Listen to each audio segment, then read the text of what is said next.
ونستغفره ونعوذ بالله من شرور أنفسنا ومن سيئات أعمالنا من يهده الله فلا مضل له ومن يضلل فلا هادي له وأشهد أن لا إله إلا الله وحده لا شريك له وأشهد أن محمدا عبده ورسوله أما بعد فإن خير الحديث كتاب الله وخير الحدي حدي محمد صلى الله عليه وسلم وشر الأمور محدثاتها كل بدعة دلالة. Sadaqah and charity, my dear brothers and sisters in Islam, is a subject which many will speak about, which the ulama will go into very deeply about, and there are many misconceptions about the topic of charity or sadaqah. Many will make differentiation between the sadaqah and the charity. Sadaqah al-fitr, zakat al-fitr, zakat al-mal. So, in essence, this is an absolutely massive topic. What we want to speak about today, inshaAllah, or dwell into, inshaAllah, is the aspect of the charity in today's day and age and how it can become challenging in our times. There are many ahadith, and I refer to Bulagh al-Maram, in English is Attainment of the Objective, by Ibn Hajar al-Asqalani, and the translation is very good. You can read it for yourselves, but if you make mention of some of the hadith, and we can dwell into the subject of charity. Now, why are we speaking about the issue of charity? Why are we speaking about the issue of sadaqah? The reason being why is because in terms of personal experience, in the work that we have been doing for the last year or so, we have come across many situations, many issues that maybe are on the boundaries of the Sharia, could fall into a matter of sin, and there are many issues that have developed out of this which should be a warning for us as Muslims, and we'll go through that later inshallah. The first thing we want to mention is in Surah Al-Baqarah, verse 261. Allah subhanahu wa ta'ala says, "The likeness of those who spend their wealth in the way of Allah is as the likeness of a grain of corn. It grows 7 ears, and each ear has 100 grains. Allah gives manifold increase to whom He pleases, and Allah is all sufficient for His creatures needs, the All-Knower." From this ayah we can take that the ajr or the reward manifolds, and it continues to grow in its reward as Allah makes the comparison of the grain of corn. And then He later on says that each of the ear has 100 grains. What it means here is that the reward is not just 1 pound, because as we know from the hadith of the Messenger Muhammad sallallahu alaihi wasallam, where he said that every action is determined by the intention. But you need to have intention for the action in the first place. That's the most important thing to remember. Because people might go, out there and help an old lady. Maybe she's Muslim, non-Muslim. He might go out there and help an old lady to cross the road. But he's made no niyyah, he made no intention. So he's wasted his action. That is why Imam al-Shafi'i rahimahullah used to say, to renew your intention always. Always renew your intention. So they say that Imam al-Shafi'i, when he used to walk, he used to make his intention walking for the sake of Allah. That he would make his intention, eating for the sake of Allah. That he would make his intention, to help for someone for the sake of Allah. And this becomes an issue. The reason being why is because today we find that many are doing the acts of charity not purely for the sake of Allah subhanahu wa ta'ala.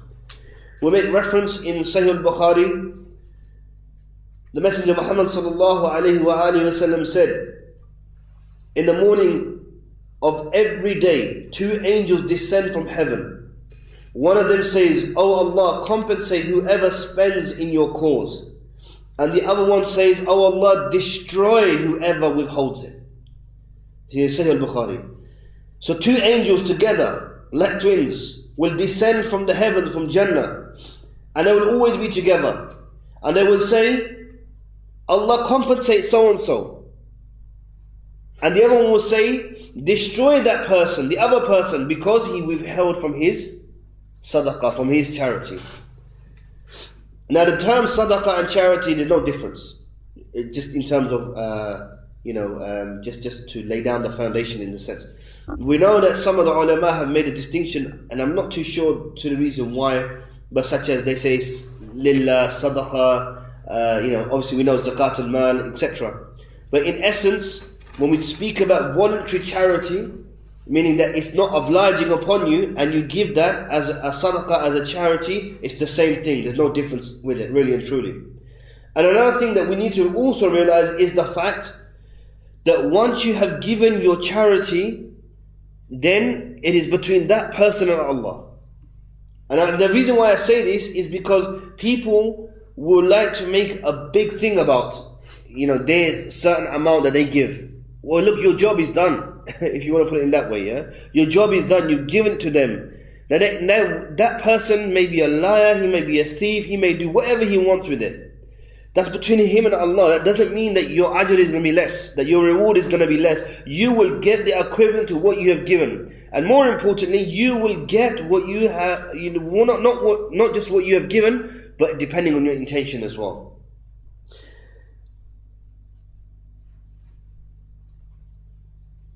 What is the purpose of the sadaqah or the charity? Very quickly. If we look at it from a non-Islamic point of view, we see it as a charity of helping people, in need. Could be for any reason, right? Somebody might be, like yesterday, when we came out from the masjid, there was a non-Muslim, and he was asking for money for food. So some of the brothers gave him money, but he realized that, mashallah, there's not just one or two people coming out of the masjid, there's loads of coming out. So then he continues to stay there, and he continued to ask for money, and the brothers, mashallah, kept giving him money. Now, Allahu Alam, if he used that money for food or for something else, because I make a habit now, when somebody says to me, like one guy said to me, excuse me, then he realized, oh, my Muslim brother. I don't think he was Muslim, Allah knows best, but you could tell the way his action was. Normally they will say, Assalamu alaikum brother, can you help me? Okay? And then he said to me, look, I really need £1.50 to get on the bus, etc. I said to him, no problem. Here's £1.50, make sure you use it for the bus. And nothing else. Now he went around the corner, Allah knows what he did with it. Allah knows what he did with it. But the point being here is that your obligation or your voluntary act that you just done is between that particular person and Allah. And the other thing is, we're talking about voluntary charity, yeah? Allah subhanahu wa ta'ala, He loves the Muslim who does the voluntary actions. Okay? What is obligation is obligation. Your siyam, your salah. But Allah subhanahu wa ta'ala, He loves the one who does the voluntary. So He's done His salah during the 5 times salah during the day. But now this Muslim, he wishes to make some nawafil. He has some time before, whatever salah, and he wants to pray some rakats, no problem. Or he gets up for tahajjud. Now this is something that Allah subhanahu wa ta'ala, He loves, because the Muslim, he will go out of his way to do a voluntary action. Right? In a hadith narrated by Abu Hurairah radiallahu anhu, that the Prophet sallallahu alaihi wasallam, he said, there are 7 whom Allah will cover with His shade on a day when there will be no shade but His. Subhanallah. There are 7 whom Allah will cover with His shade on a day when there will be no shade but His. So talking about the day of judgment here, that there is going to be no shade on that day, but Allah will put His shade upon 7. And He mentioned among them a man who gives charity so secretly that his left hand does not know what his right hand has given. Now, in some masajid you go, and there's a dispute amongst the scholars about this issue. Some masajid you go and they'll say, Muhammad Ali gave £100, Mustafa Khan gave £500. So some scholars will say there's nothing wrong with this, because Abu Bakr and Umar used to compete, and we know that they used to say, I will give a third, and the other one will say, I will give a half, and the other one will say, I'll give everything. And when Rasulullah asked, I think it was Abu Bakr, wasn't it? What have you left for your family? And he said, Allah and His Rasul. So some of the scholars, they say that this is encouragement, there's nothing wrong with it. But other scholars say that this is showing off. Like the hadith says here, who gives charity so secretly that his left hand does not know what his right hand has given out. As an example, there's a musalla in South London, and there was always this, I think it was a one £20 note folded up. It was always folded up. It was so tiny that when we used to open it up, it was like creases everywhere. And we used to always wonder who actually puts this £20. And without fail, mashallah, every Jum'ah we will find that same note folded up. And it's not nothing bad, but it was just, they were inquisitive. The brothers would just find it, just want to know who that person is. And every Jum'ah they would wait, and someone would wait with a bucket and they would search for that person.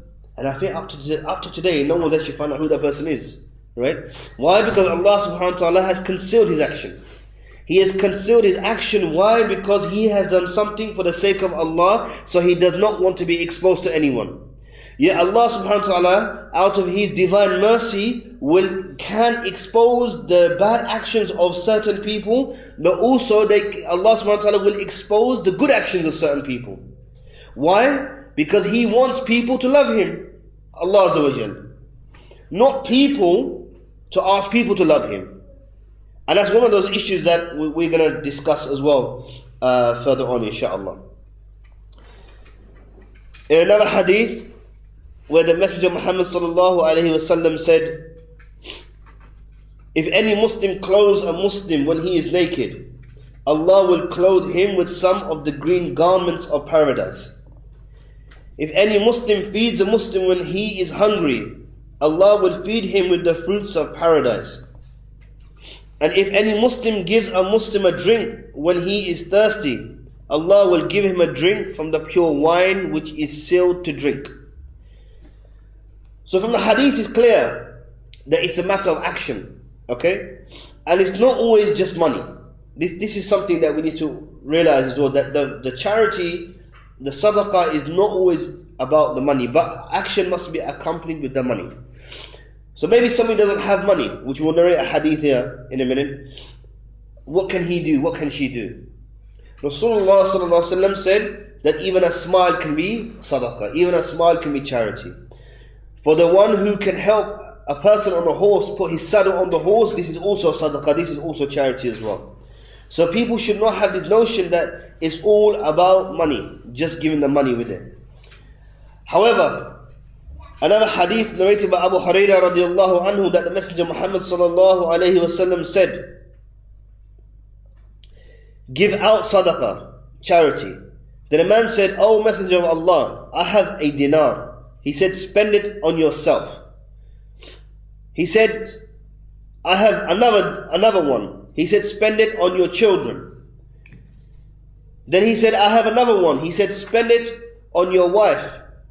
He said, I have another one. He said, spend it on your servant. He said, I have another one. He said, you know best what to do with it. So it is in a way to say that what is the stages, you could say, right? That you give the sadaqah that is the most closest to you. Like there's a difference of opinion amongst the ulama if the zakat al-mal, if it can be given to your family members. Some scholars say no, it cannot be given to your family members. Other ulama say yes, because they are the closest to you. You are more obliged to help your brother or your sister with your zakat al-mal, because they are closest to you. So here in the hadith, the reference is stages. Look after yourself first, then your children, meaning whom are under your amaraship, who are under your authority, yourself first, okay? Like the ulama say that the body has rights upon you. How can my body have rights upon me? That I look after my body, that I give rest to my body, okay? And I take good care of it, right? So after this he said that, the next stage is your children, then your wife, then your servants, and then after that, then you give to whoever. Now what is the purpose of the sadaqah and charity, like we've been mentioning before, is cleansing, to purify our wealth. Now how can sadaqah purify wealth? Now there is a misconception here. Like for example, many Muslims, unfortunately in this day and age and in this country, sell alcohol, have off licenses. So they will say, it doesn't matter, whatever money I make from the alcohol, I won't feed my wife and children. Now look at and understand this notion here, yeah? Why won't you feed your wife and children from the money of alcohol? Why? So deep down it's haram, isn't it? So why are you selling it in the first place? Okay, secondly they will say, doesn't matter, I will give some sadaqah towards whatever issue or masjid or something in order to purify. So they know that the sadaqah, the charity, is purifying yourself and maybe your home, right? But it can't, because the Prophet ﷺ said that the curse is upon the one who buys it, who sells it, who transports it, who even transports it. Even if you have you're just a taxi driver, and you might go to pick up a non-Muslim. A majority of scholars say, and there's alcohol in their bags, you're not allowed to transport it. You can't do it. Even some ulama say that as a taxi driver, you're not allowed to drop somebody off at the pub, but you're allowed to pick them up from the pub. But I think nowadays even that can be dangerous as well. It's because they may be so drunk and they might end up vomiting in your car, and that's bad enough, and then get them out and get money from them as well. Anyway, Allah knows best. So you have these kind of issues as well, right? And the other hadith, which unfortunately I don't have the reference for it. However, Rasulullah ﷺ, he said, pay sadaqah for every joint on your body. He said, pay charity for every joint on your body. Now I know amongst in the subcontinent, I don't know about other cultures, they have this thing that something goes wrong in the house, they say give sadaqah, give charity. Right, now there's a problem here. Because Rasulullah ﷺ has already said give sadaqah. He didn't say when something happens, a misfortune happens, or something happens by the qadr of Allah, then you give sadaqah. He said give sadaqah first. Give sadaqah first. Why? Because it purifies your wealth, and it purifies your body, and it will purify your home. Okay? And I don't think there is any harm in saying, this is sadaqah upon myself, upon my wife, this is upon my daughters, my sons, my father and my mother, etc. You could do this. There's no harm in this either. Like some scholars will say, the issue of the udhiyah, the qurbani, during Eid al-Adha, one of the ulama, he was speaking, and he said you can even give a portion, of the cow you slaughter, you have 7 portions. He said you can even give one of the portions, if you wish, in the name of Rasulullah sallallahu alayhi wasallam. And I said, what? I was a bit confused. I said, I've never heard that before. He said, yes, even upon the Sahaba. And I said, what do you mean? He said, look, on the day of judgment, when your charity deeds will be read out, they will say so-and-so gave a portion of his udhiyah for Rasulullah ﷺ. So Rasulullah ﷺ will say, who is that person? Let me see him. So they said, you can do this. Allah knows best on this issue or not. But I don't think there's any harm, because even you could do this for your deceased mother and your father as well.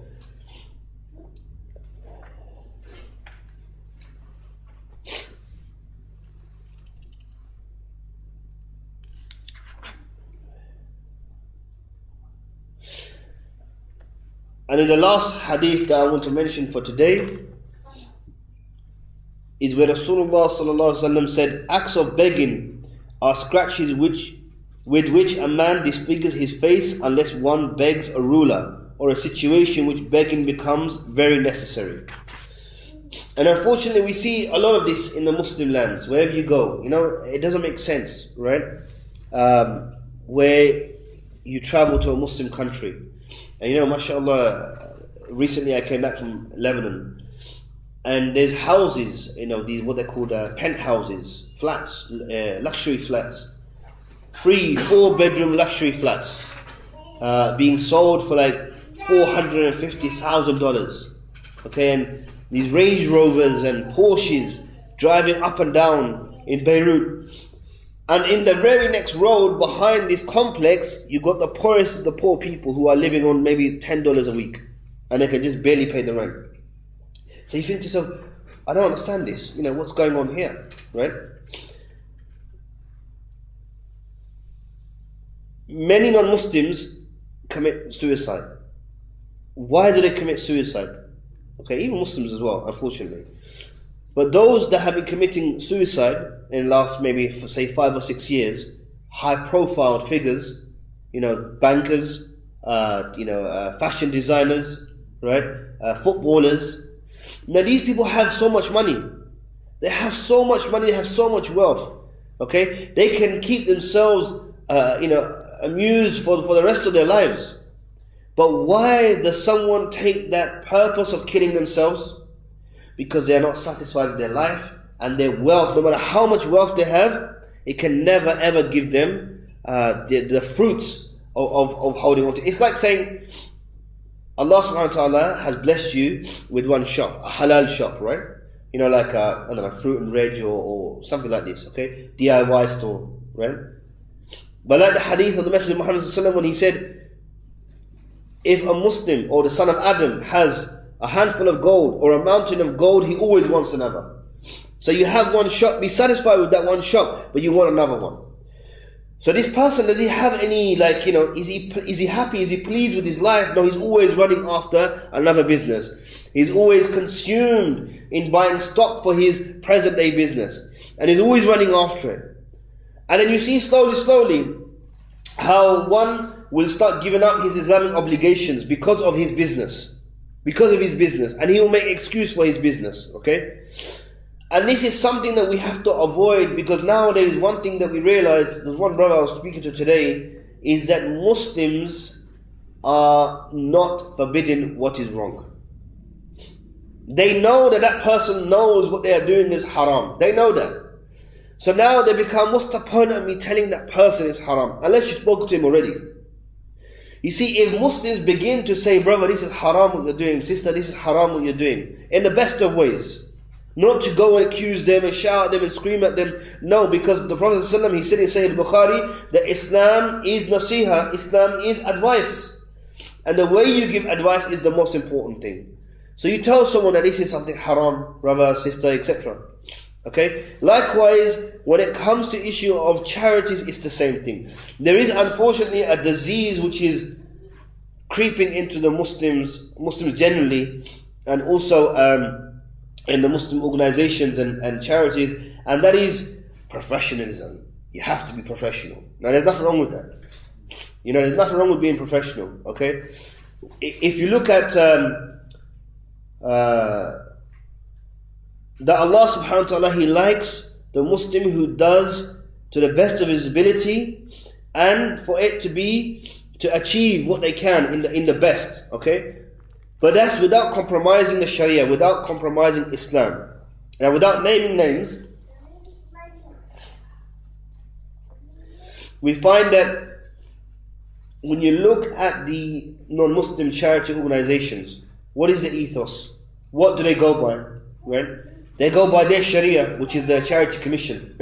Okay? That's their law that they go by. So, obviously, we have to be within that realm as well, in that framework.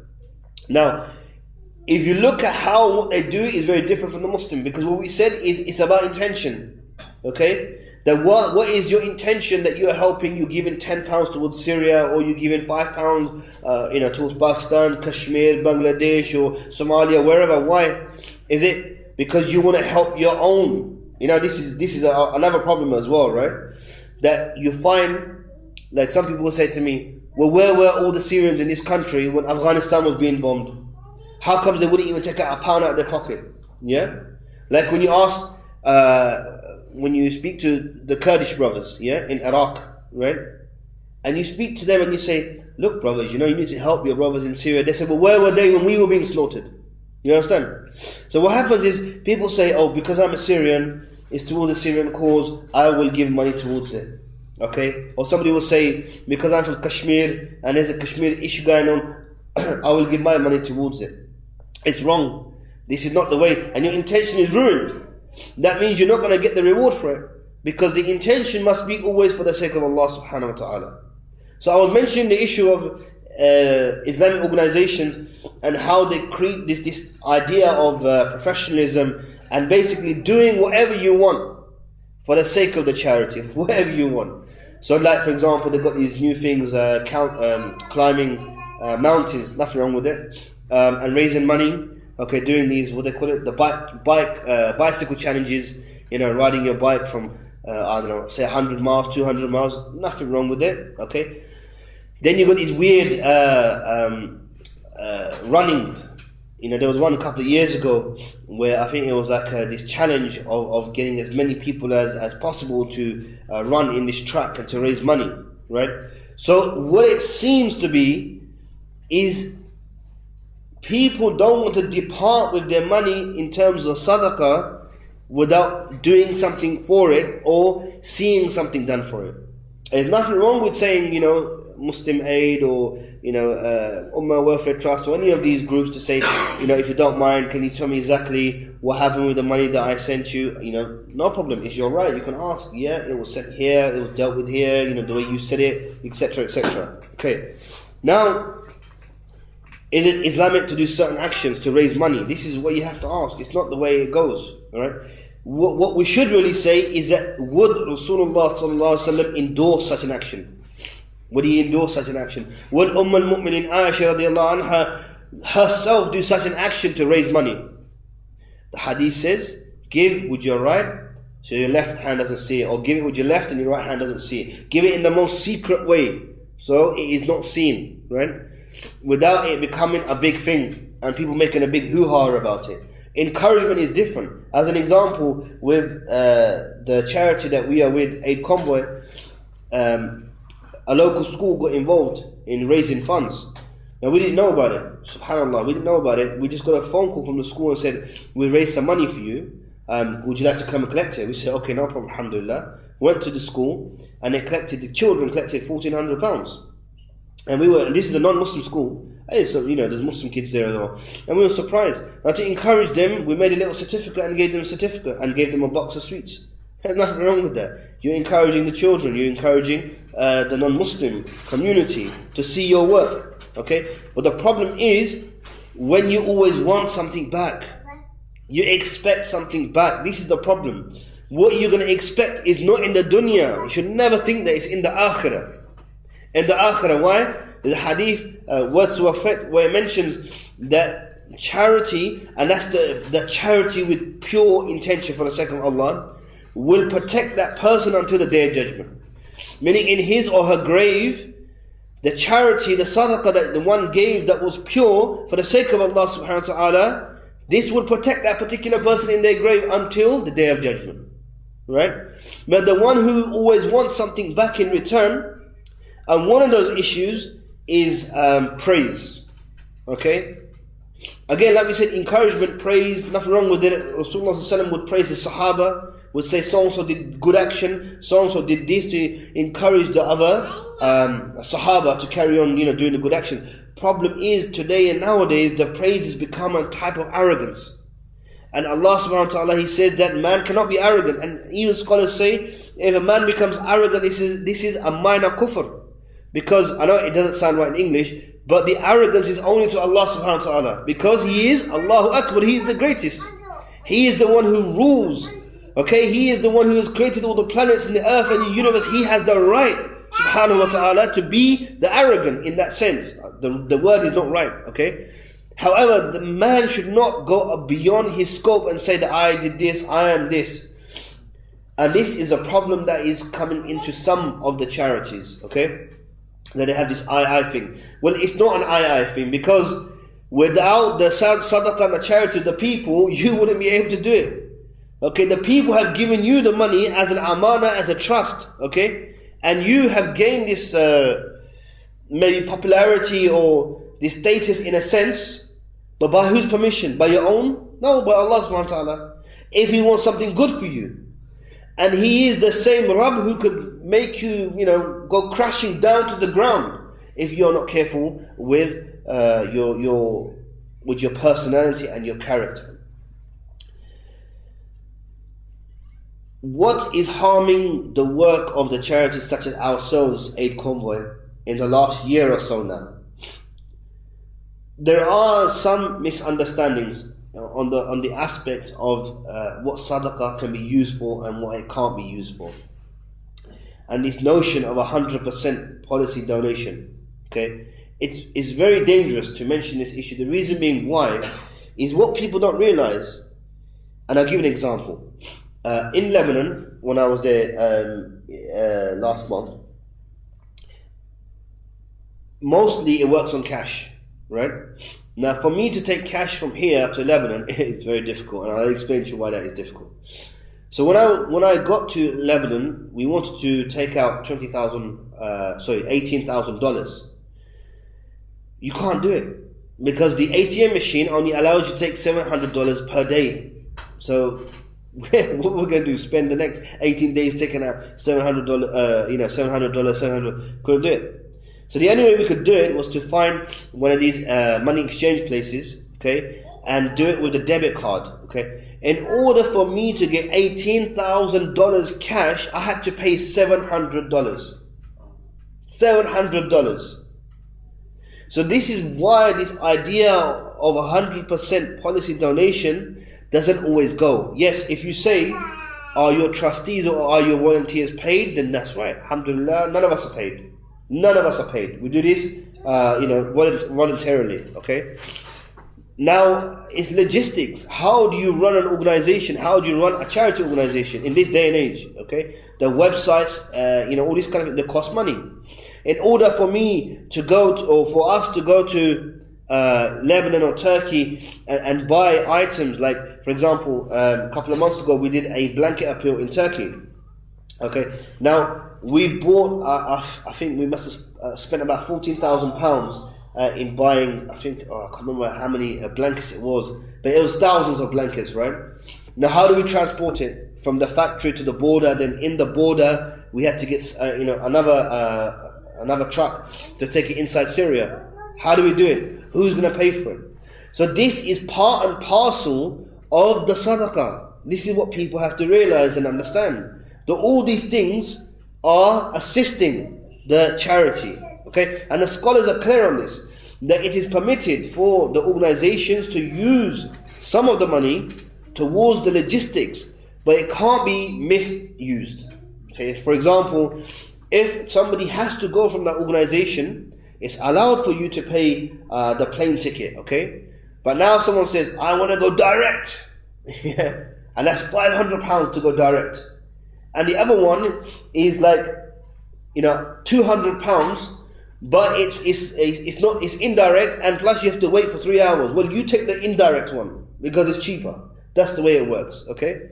Now, as an example, alhamdulillah, with ourselves, when we got to Turkey and to Lebanon, we didn't pay or use the money of the sadaqah to pay for our hotels and this kind of thing, or for food and that. No. We slept, the brothers, they slept in the cars that went on the convoy. In Lebanon, mashallah, one of the groups that, one of our partners, the charity partners, they have like a madrasa, and they said there's mattresses there, you can sleep there, no problem. This idea of notion that I am doing something great, then I should have the right to go into some sort of 5-star hotel. No, because that's wasting money. Okay, you could feed 2-3 families with that amount of money that you are wasting in a hotel. So this is obviously something we don't do. The other major problem is this country and its terrorism laws. This is a major problem.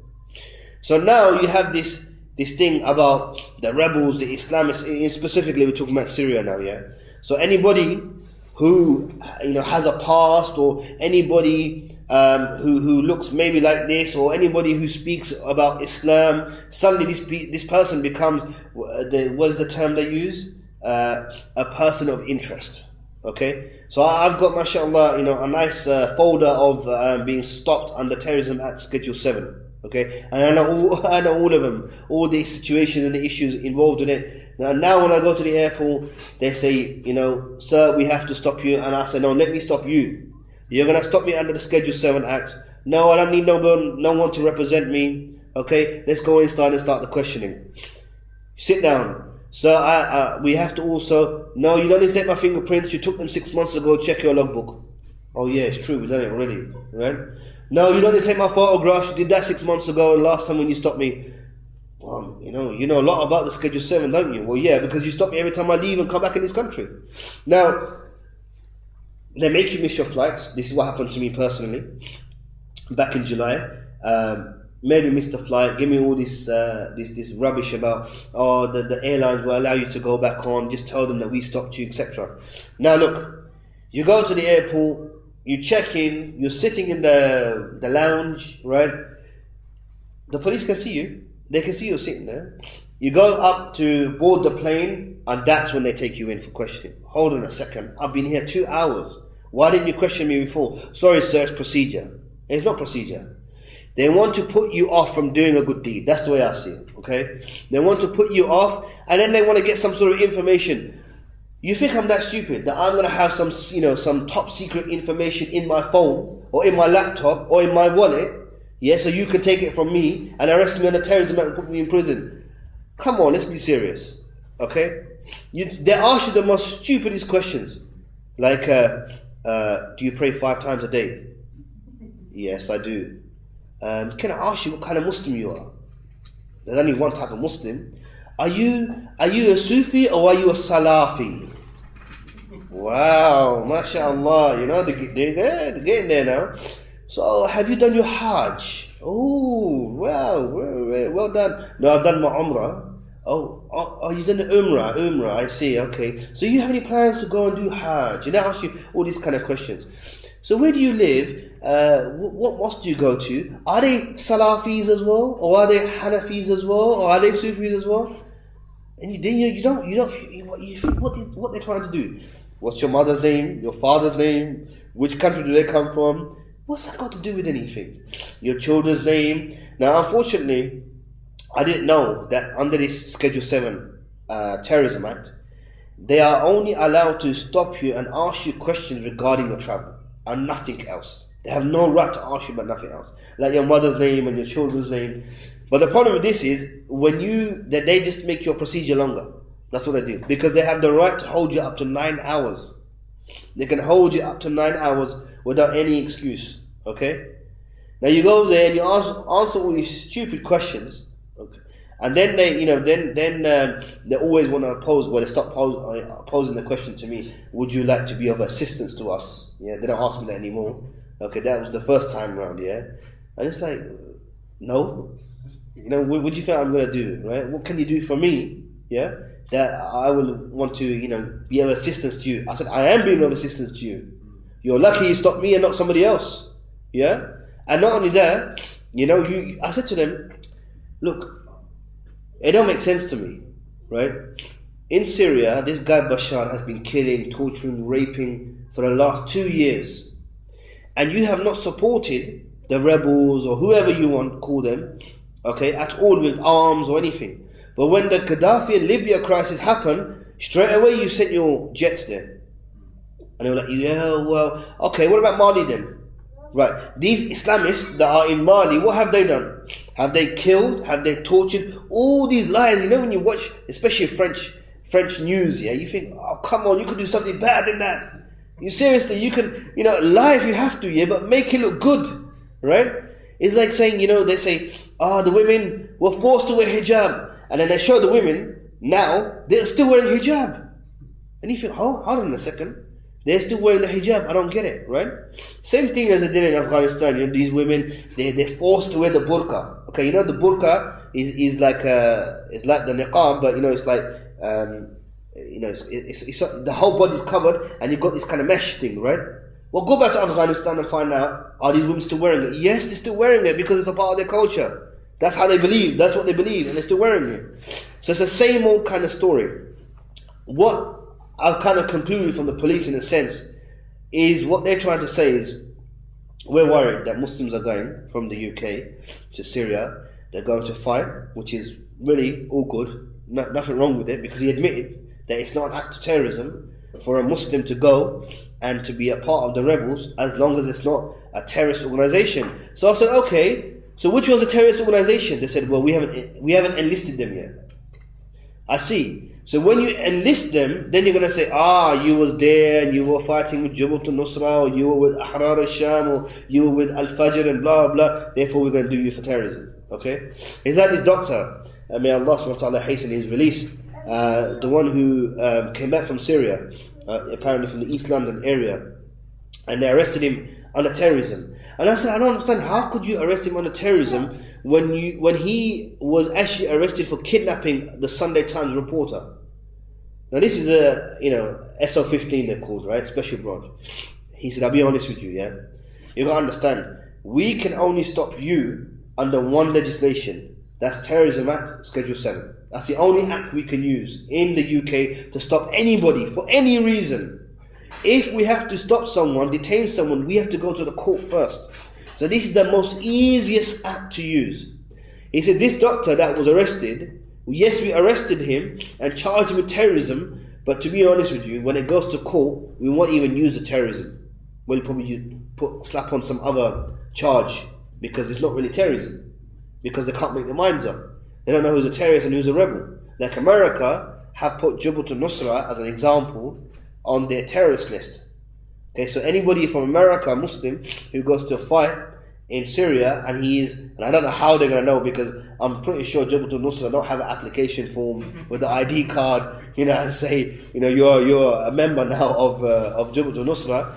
Therefore, this is the problem, with the countries here. And I said to them, look, you're making a major problem, right? They're going there to fight.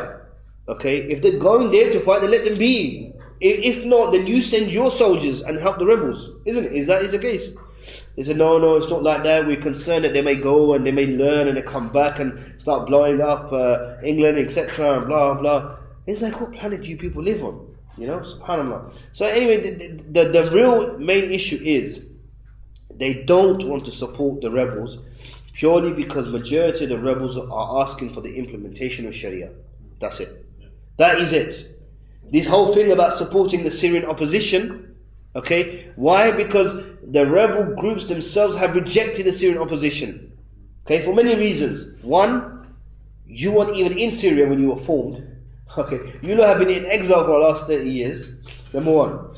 Number two, even though you say you're the Syrian opposition, you're not even in Syria, where it's safe to be. You should be inside Syria. Okay? And number three, your call is for what? Secularism and democracy. We don't want that. The people saying we don't want that. I myself, I'm talking about refugees. We sat down with some of the refugees, and we said to them, we said to one brother, what do you want? He said two things: get rid of Bashar, and we want Sharia. And now this guy, you could tell, did not know nothing about Islam. I'm telling you, yeah, you could tell. And every other person you asked, they all said, we want Sharia. We want Sharia. And you think to yourself, these guys, they don't know. I mean, when you generally talking to them about Islam, they don't know nothing. This issue of ignorance is massive. Why? Because not only were deprived, the Sunnah in Syria, deprived for over 40, 50 years of homes and stuff, but they were deprived of Islamic knowledge. They were deprived. Majority of the refugees can't read or write Arabic language. They can't read or write Arabic language. Forget about English, okay? So like one of them said to us, we find it very strange that you are a non-Arab from England, you can read the Quran but you can't speak Arabic. So we said, well, it's very strange for us because we find you as an Arab, okay, who can speak the language but can't read the Quran. Why is this? Because the systematic separation of education in Syria for the Sunnah, specifically for the Sunnah, right? These are some of the issues. The other problem which is getting in the way of the work of a lot of the Islamic groups is the issue of the Shia, the Sunnah issue, and this has become a major problem now. That even those Shia, when you tell them and speak to them, they agree with you. They agree with you that what Bashar is doing is wrong, but they cannot give up the support for them. It's a very strange thing to see. Okay, you say, look, blatantly you see this happening, right? That obviously has effects on our work. For example, in Turkey, not so much. There was an issue where some of the generals were Alawis, but some of them have been shifted and removed from the area and stuff. But when the brothers were in southern Turkey, majority of an area called Hatay, Antakya, 90% Alawi, 90% Alawi. And they had a lot of problems. The brothers had a lot of problems in that area. They were being, like, sworn at and chased out of the shops, and all sorts of strange things were going on.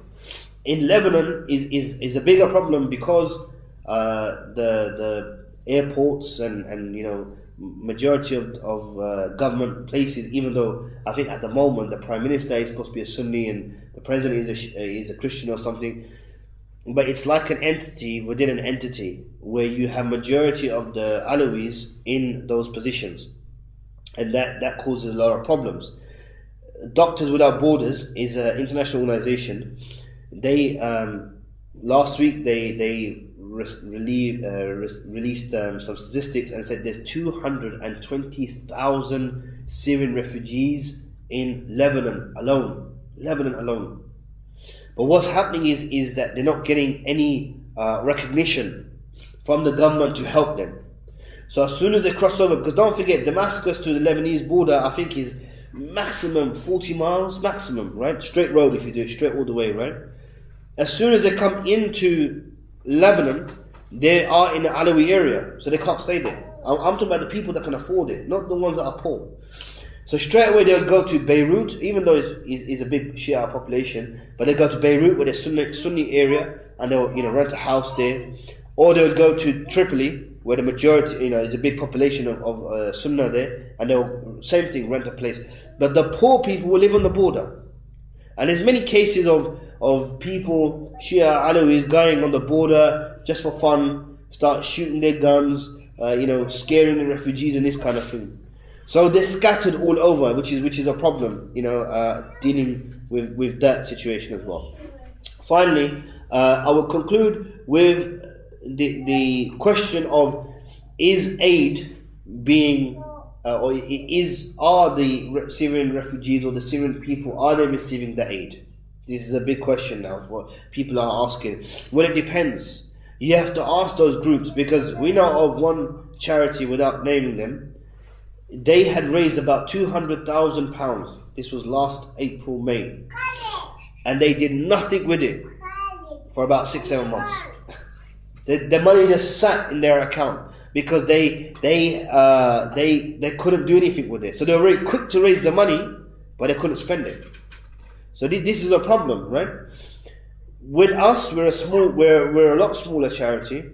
We have partnerships in Turkey and in Lebanon, and our work is a lot smaller and is a lot easier, right, to work with. So, for example, in one of the border areas where we were working, there was 1,500 Syrian refugee families, 1,500, and each family had between, say, minimum of 5, maximum maybe 25 because of their relatives and stuff. So you see the number of refugees are massive. Okay, the other problem is on certain times, certain borders, you can't get aid inside Syria. Sometimes it's difficult. But what's happening is a lot of organizations, what they're doing is they're relying on people that are already inside Syria, like in Homs and Damascus and these people. So they'll send money basically, inside, and then what can they buy? That's the problem, you see. When you send money inside Damascus or in Homs, there's nothing to buy. And that bread that cost 5p, now it's costing 75p. You see, one of the charities that we're working with in Lebanon, they want to invest in a bread making machine. Okay, I think it's going to cost like £300,000 for this machine, yeah. But they're saying it's brand new, it's worth doing it. It's a turnover of something silly, a silly figure, 50,000 pieces of bread every day, something like this, right?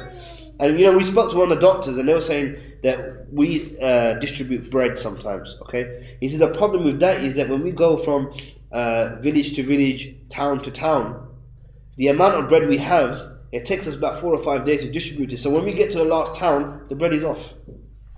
So even small things like this can affect it as well. So inshallah, I'll stop there. Hopefully, bi'idhnillah, it will clear some of the issues. Like I said, it depends from charity to charity on what kind of harms their work. And inshallah, in the light of the sunnah, in terms of charitable work, it just needs to be in a framework, right, where people of knowledge obviously are consulted on a regular basis on how and what to do with money and donations and this kind of thing, and what is halal and haram, because obviously if we do something haram for the sake of good, there can never be any barakah in it. No one can say, I'm going to gamble for the sake of Allah. I want to go to a casino and I'm going to win £100,000 for the sake of Allah. And he gives all that money, fi sabilillah, is wasted. It doesn't mean nothing. It will help no one, inshallah. And to remember that Rasulullah said, the sadaqah that anyone gives, it will never ever decrease anybody's rizq. That's physically, if someone takes that £5 from their pocket and that's all they have, it will never decrease your rizq. This is the qadr of Allah. So with this, inshallah, I'll stop. If there's been any good from this, it's been from Allah subhanahu wa ta'ala. Only the mistakes have been mine. وأقول قولي هذا وأستغفر الله والحمد لله رب العالمين.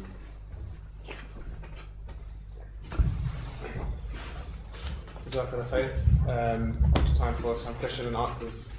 Sisters, write down. Got any? Brothers, raise your hands if you've got any questions.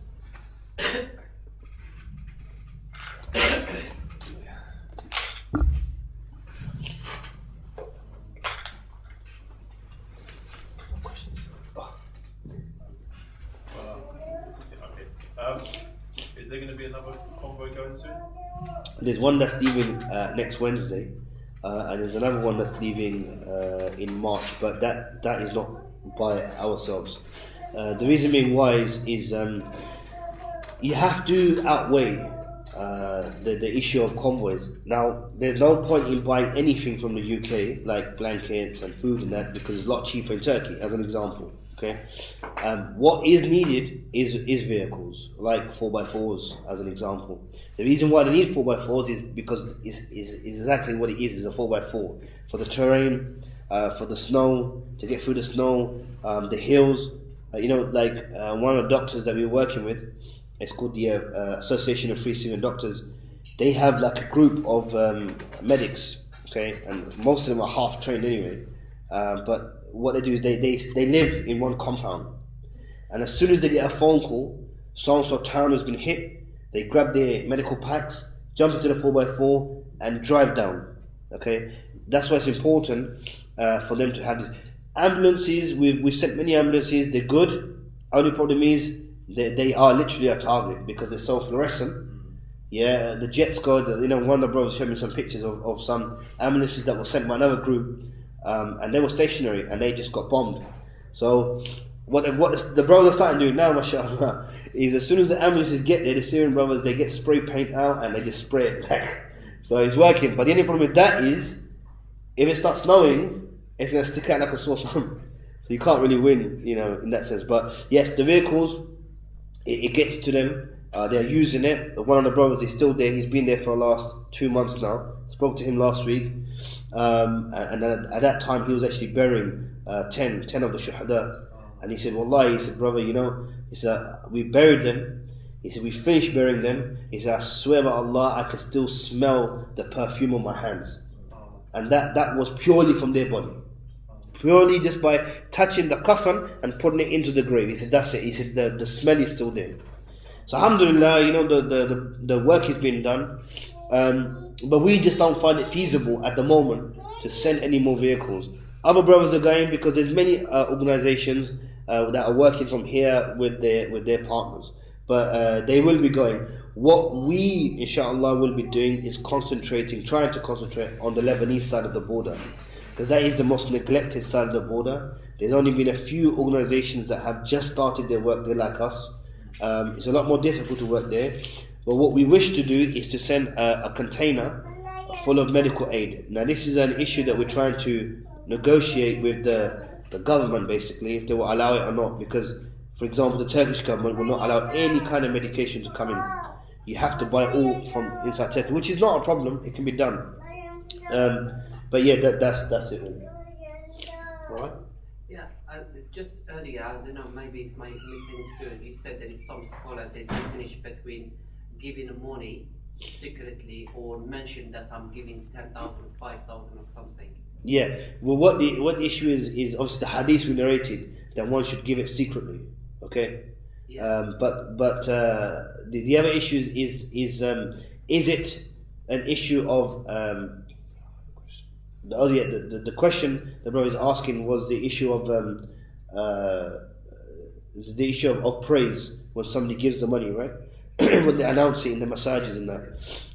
This issue here is that encouragement or is that an issue of praise? Like in an arrogant way. Well, that depends. So the ulama are saying the hadith says give it secretly. Yet the scholars, the ones in the mosque are openly saying it. They make the comparison with that of Abu Bakr and Sayyidina Umar when they competed in front of everyone. And this is the same way Rasulullah he would say to some of the Sahaba, who will fight or who wants martyrdom.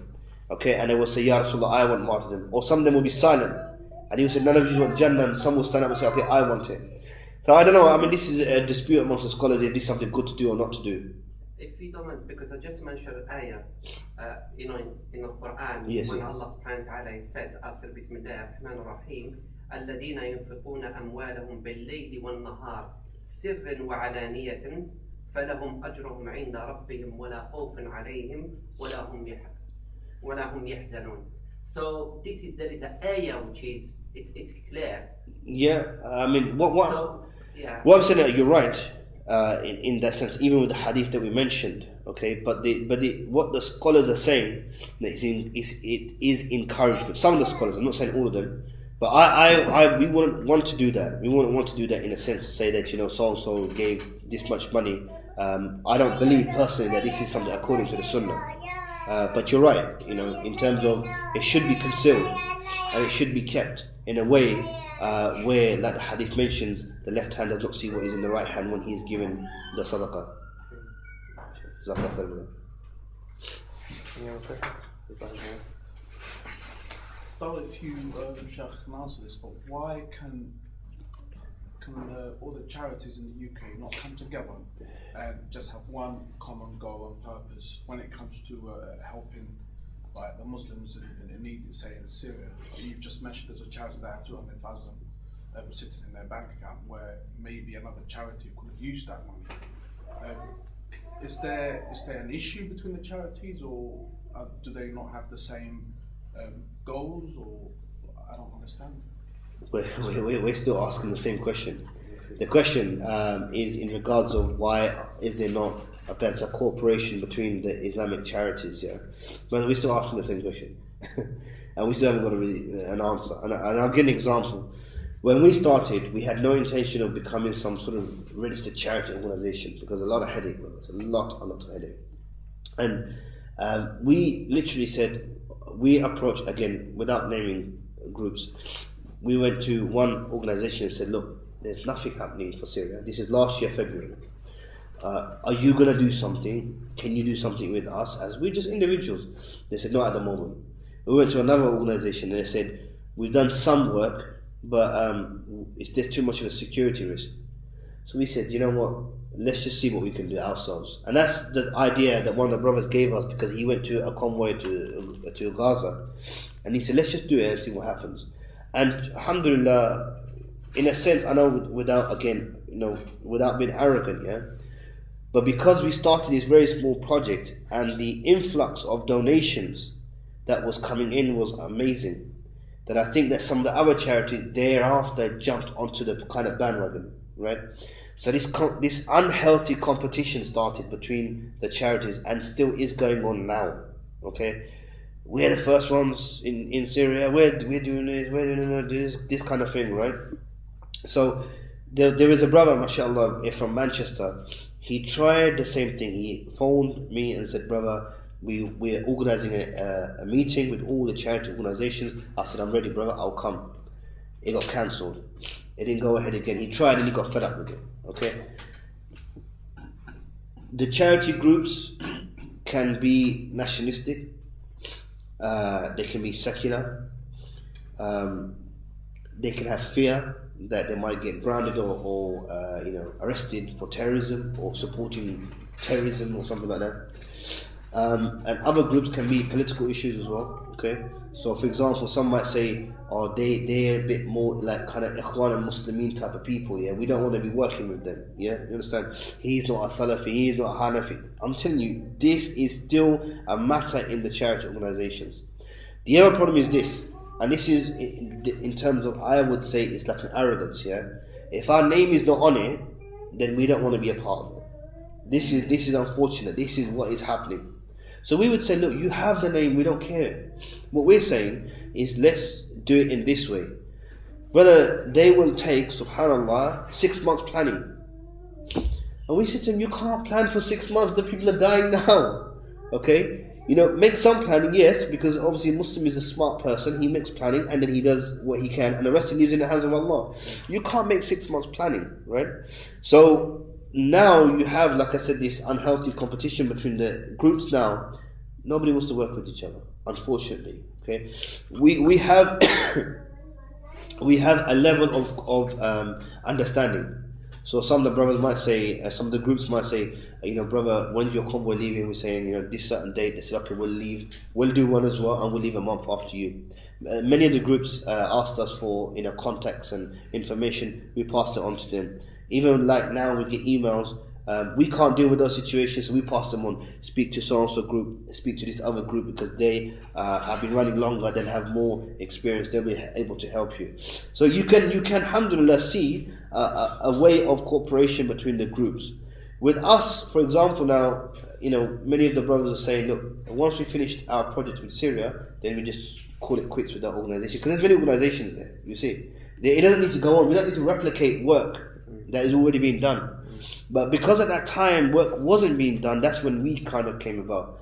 But like I said, it's like it reminds me of the hadith where Rasulullah he said that I made dua for 3, and of the 3 only 2 were accepted. And they said, Ya Rasulullah, what is the dua? He said, I made dua that do not let my ummah die from, like the whole of my ummah die from a natural disaster. That the whole of the ummah. Allah subhanahu wa ta'ala accepted it. He said, secondly, not for my ummah to die from starvation and hunger, I think it was, yeah. And he said that Sallallahu said that Allah subhanahu wa ta'ala accepted it. He said, my third dua was not accepted, and that was that do not let the ummah die from infighting, or something like this, words to effect, yeah. And this is what you see today, okay? That when we live as small pockets of Muslims around the world, okay, or even in the same country, in the same town or city, you find that the ummah, Muslim ummah, is not connected together. And they can't work together. They can't protect each other. It's like certain places, like if you go to South Africa, for example, the Muslim community there is like bonded. This is why some of the brothers tell me, yeah? They're bonded and they're connected together. Anything happens, they're there as a community, yeah? Same thing, charity organization, unfortunately, this is one thing that, inshallah, Allah will solve for us. But yet again, this is a problem, you see. It depends on your intention. It depends on the work that you're doing. Halal or haram work that one is doing. Like people are taking donations from lottery funding, for this cause. Is that halal? This is a opinion of the scholars that they need to answer it. Is it halal for me to take money from there? Okay?